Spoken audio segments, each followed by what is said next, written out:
Tinatayang 1 milyong pisong halaga ng shabu ang nasamsam ng mga otoridad mula sa isang individual sa ikinasang bypass operation ng PNP sa Zamboanga City. Yan ang tinutukan ni Patrolwoman Joyce Franco.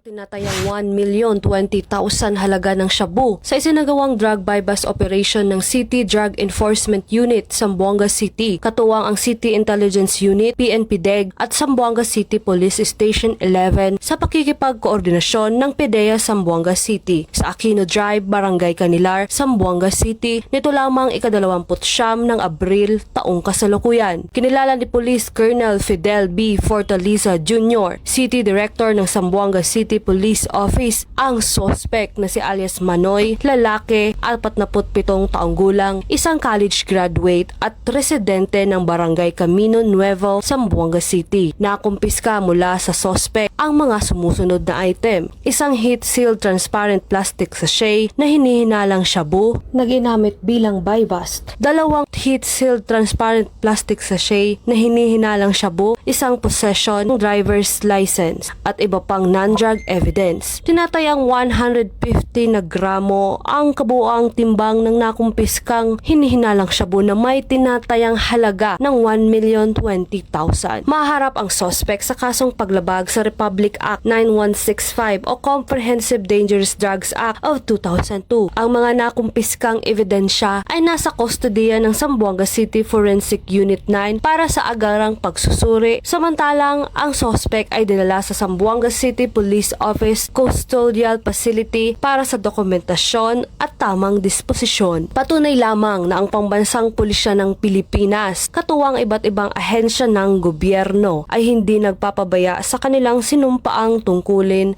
na hulihin ang mga taong tiwalag sa batas, mapanatiling ligtas ang komunidad at ipatupad ang kapayapaan ng bansa para sa umuunlad na bagong Pilipinas. Mula dito sa Police Regional Office 9, ako ang inyong PNN correspondent, Patrolwoman Joyce Franco. Alagad ng batas, tagataguyod ng balitang pulis. Maraming salamat, Patrolwoman Franco.